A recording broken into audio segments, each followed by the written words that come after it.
आकाशवाणी मध्य प्रदेश से प्रस्तुत हैं प्रादेशिक समाचार।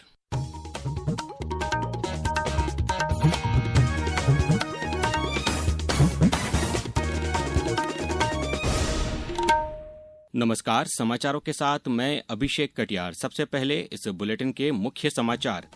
केंद्रीय मंत्रिमंडल ने प्रधानमंत्री धन धान्य कृषि योजना को दी मंजूरी। प्रदेश के 8 शहरों को कल राष्ट्रपति विभिन्न श्रेणियों में स्वच्छ सर्वेक्षण पुरस्कार से करेंगे सम्मानित। मुख्यमंत्री ने स्पेन की यात्रा के दौरान कई उद्योगपतियों और निवेशकों से की चर्चा। और प्रदेश में बारिश का सिलसिला जारी, मौसम विभाग ने 18 जिलों में भारी बारिश का जारी किया अलर्ट। अब समाचार विस्तार से। केंद्रीय मंत्रिमंडल ने कृषि उत्पादकता बढ़ाने के लिए प्रधानमंत्री धन धान्य कृषि योजना को मंजूरी दे दी है।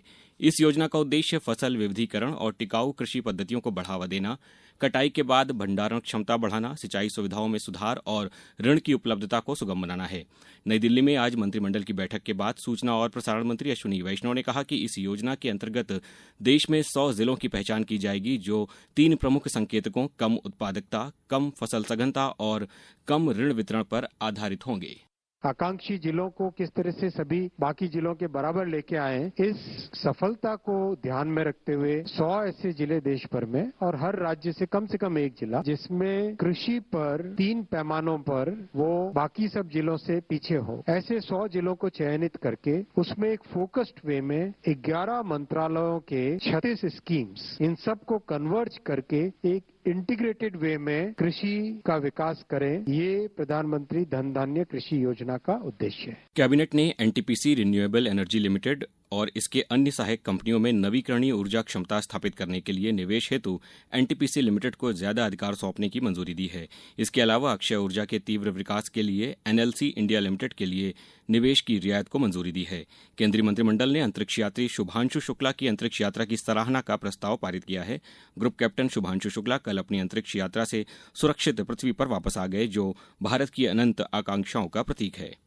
केंद्रीय मंत्री शिवराज सिंह चौहान आज नई दिल्ली में भारतीय कृषि अनुसंधान परिषद के 97वें स्थापना दिवस के उद्घाटन कार्यक्रम में शामिल हुए। उन्होंने मंत्रिमंडल द्वारा प्रधानमंत्री कृषि धन धान्य योजना को मंजूरी का स्वागत करते हुए कहा कि इस वर्ष अक्टूबर से इस अभियान को शुरू किया जाएगा। अभियान के लिए जिला स्तर की समिति बनेगी।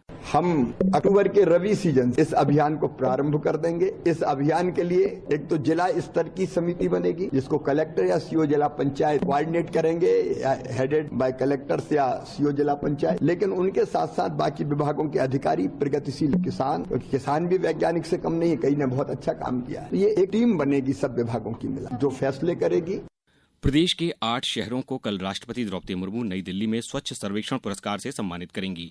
इंदौर सुपर स्वच्छ लीग श्रेणी में नामांकन के लिए लगातार 8वीं बार दौड़ में है। वहीं भोपाल को देश की सर्वश्रेष्ठ राजधानी शहर के लिए नामांकित किया गया है। उज्जैन को 3 से 10 लाख की आबादी वाले शहरों की श्रेणी में, जबकि बुधनी को 20,000 से कम आबादी के शहरों की श्रेणी में नामांकित किया गया है। ग्वालियर, देवास, शाहगंज और जबलपुर सहित अन्य शहरों को विभिन्न श्रेणियों में नामांकित किया गया है। इंदौर सुपर स्वच्छ लीग में सबसे आगे है। अंतिम रैंकिंग पुरस्कार समारोह के दौरान घोषित की जाएगी। भारतीय वन प्रबंध संस्थान भोपाल में भारत यूके ज्ञान विनिमय कार्यशाला का आज आयोजन किया गया। केंद्रीय पर्यावरण, वन और जलवायु परिवर्तन मंत्रालय और यूके सरकार के सहयोग से आयोजित ये कार्यक्रम यूके पैक्ट यानी patterning for accelerated climate transition की पहल का एक अहम हिस्सा है, जिसका उद्देश्य भारत के कृषि वन्य क्षेत्र में लकड़ी की ट्रेसेबिलिटी और प्रमाणन को बेहतर बनाना है। कार्यशाला के उद्घाटन सत्र में मंत्रालय के उप निरीक्षक अमित आनंद और ब्रिटिश हाई कमीशन के ओवेन रॉबर्ट्स, IIFM के निदेशक डॉक्टर के रविचंद्रन उपस्थित रहे। इस अवसर पर श्री रॉबर्ट्स ने कहा कि 2021 से वन संरक्षण के लिए दोनों देश सहयोग कर रहे हैं। कार्यक्रम में शामिल हुए प्रदेश के प्रधान मुख्य वन संरक्षक और वन बल प्रमुख असीम श्रीवास्तव ने बताया कि ये कार्यशाला भविष्य के साथ गहरा संबंध रखती है। इसका भविष्य के साथ बहुत गहरा संबंध है। भविष्य में हम अपने प्रोडक्ट्स की वैल्यू इन्हीं तकनीकों से ही, इन्हीं स्टैंडर्ड्स को फॉलो करके ही बहुत अधिक बढ़ा सकते हैं। और खासकर जो इम्पोर्टेड टिम्बर आने से जो इंडिजिनस टिम्बर है, सेम स्पीशीज जो हम टीक बाहर से मंगाते हैं, उसकी प्राइस हमारे जो टीक है जो कि नेचुरली ग्रो होती है और उसका हर पीस जो है ट्रेसेबल होता है, उस तरह की टिम्बर का वर्ल्ड में बहुत वैल्यू है। तो जब ये सर्टिफिकेशन और ये प्रोटोकॉल डेवलप हो जाएंगे तो हमें पूरी उम्मीद है कि हमारे प्रदेश को इससे बहुत अधिक लाभ होगा। समाचारों में वक्त है एक ब्रेक का। ये समाचार आप आकाशवाणी मध्य प्रदेश से सुन रहे हैं। ये समाचार बुलेटिन YouTube पर Madhya Pradesh news all India radio पर, फेसबुक के साथ ही X platform AIR news Bhopal page पर सुने जा सकते हैं। आप हमारी वेबसाइट newsonair.gov.in पर या न्यूज ऑन AIR ऐप पर भी समाचार सुन सकते हैं। समाचारों में पुनः आपका स्वागत है। मुख्यमंत्री डॉक्टर मोहन यादव ने अपनी स्पेन यात्रा के पहले दिन की शुरुआत मैड्रिड स्थित विश्व प्रसिद्ध ला लीगा मुख्यालय के भ्रमण से की और वरिष्ठ अधिकारियों से भेंट कर खेल, युवा सशक्तिकरण और निवेश सहयोग पर केंद्रित संवाद किया। उन्होंने कहा कि ला लीगा की खेल विशेषज्ञता और वैश्विक पहुंच का लाभ मध्य प्रदेश के युवाओं तक पहुंचना चाहिए। मुख्यमंत्री ने कहा कि स्पेन ने पर्यटन, नवाचार, डिजाइन और तकनीकी दक्षता के क्षेत्र में अपनी विशिष्ट पहचान स्थापित की है। वहीं मध्य प्रदेश भी पर्यटन सहित विभिन्न क्षेत्रों में असीम संभावनाओं से परिपूर्ण है। आज के इस दौर में जब बिजनेस की बात आ रही है तो हमारे लिए टूरिज्म, इनोवेशन, डिजाइन, तकनीकी दक्षता, ऐसे कई मामलों में स्पेन की अपनी पहचान है और बड़े पैमाने पर उसको लागू करने की ताकत अगर कोई रखता है तो मध्य प्रदेश रखता है। ये आपके साथ हमारे संबंध की गंभीरता भी बताता है और उसके आधार पर हम आप मिलकर के हमारे अपने अपने क्षेत्र में दोनों देशों के संबंधों को मजबूत भी कर सकते। मध्य प्रदेश के पुलिस महानिदेशक कैलाश मकवाना के निर्देश पर पूरे प्रदेश में नशा मुक्ति अभियान 15 जुलाई से 30 जुलाई तक चलाया जा रहा है।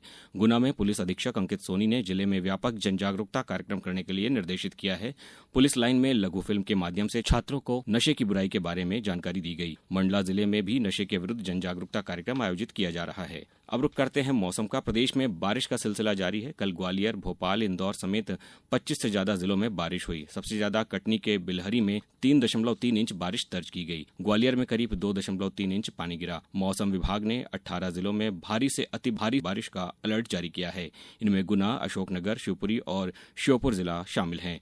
प्रदेश में अगले 4 दिन तक तेज बारिश का अलर्ट भी जारी किया गया है। इस मानसूनी सीजन में प्रदेश में औसत 18.2 इंच बारिश हो गई है, जो कोटे से आधी है। संसद के वर्षाकालीन सत्र से पहले सरकार ने रविवार को एक सर्वदलीय बैठक बुलाई है। इस बैठक के दौरान सरकार संसद के दोनों सदनों के सुचारू संचालन के लिए सभी राजनीतिक दलों से सहयोग मांगेगी। वर्षाकालीन सत्र इस महीने की 21 तारीख से अगले महीने की 21 तारीख तक चलेगा। इस सत्र के दौरान कई महत्वपूर्ण विधेयकों पर चर्चा और पारित होने की संभावना है। अब कुछ समाचार संक्षेप में। भोपाल में कल उन्नत ग्राम पंचायत स्थानिक विकास योजनाओं पर 2 दिवसीय कार्यशाला की शुरुआत होगी। इसका उद्घाटन पंचायती राज मंत्रालय के सचिव विवेक भारद्वाज करेंगे। एनसीसी के अतिरिक्त महानिदेशक मेजर जनरल विक्रांत एम धूमड़े ने आज सागर की ढाना सैन्य स्टेशन में चल रहे संयुक्त वार्षिक प्रशिक्षण शिविर का दौरा किया। खंडवा जिले में जल संरक्षण और भूजल संवर्धन के लिए मिशन अमृत संचय अभियान प्रारंभ किया गया है। शिवपुरी जिले में 5 साल तक के बच्चों के लिए स्वास्थ्य विभाग द्वारा 22 जुलाई से 16 सितंबर तक दस्तक सहित डायरिया की रोकथाम हेतु अभियान संचालित किया जाएगा। निवाड़ी कलेक्टर लोकेश कुमार जांगिड़ की अध्यक्षता में जिला खनिज प्रतिष्ठान मद में डीएमएफ राशि से विकास कार्यों के संबंध में बैठक आयोजित की गई। इंदौर सांसद शंकर लालवानी ने आज स्वस्थ भारत सफल भारत थीम पर मिलेट क्षेत्र में उद्यमता को बढ़ावा देने के उद्देश्य से आयोजित मेगा इवेंट में मोटे अनाज से बने व्यंजनों की प्रदर्शनी का अवलोकन किया। झाबुआ जिला मुख्यालय पर ई ऑफिस व्यवस्था को लागू करने के लिए निकायों के शाखा प्रभारियों को 1 दिवसीय प्रशिक्षण दिया गया और जबलपुर जिला प्रशासन ने सावन माह में निकलने वाली कांवड़ यात्रा के दौरान तेज आवाज में डीजे या साउंड सिस्टम का उपयोग पूरी तरीके से प्रतिबंधित करने का आदेश जारी किया है। अंत में मुख्य समाचार एक बार फिर। केंद्रीय मंत्रिमंडल ने प्रधानमंत्री धन धान्य कृषि योजना को दी मंजूरी।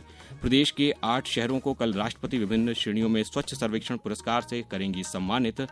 मुख्यमंत्री ने स्पेन की यात्रा के दौरान कई उद्योगपतियों और निवेशकों से की चर्चा। और प्रदेश में बारिश का सिलसिला जारी। मौसम विभाग ने 18 जिलों में भारी बारिश का जारी किया अलर्ट। इस बुलेटिन में इतना ही। अगला बुलेटिन सुबह 7:10 पर। नमस्कार।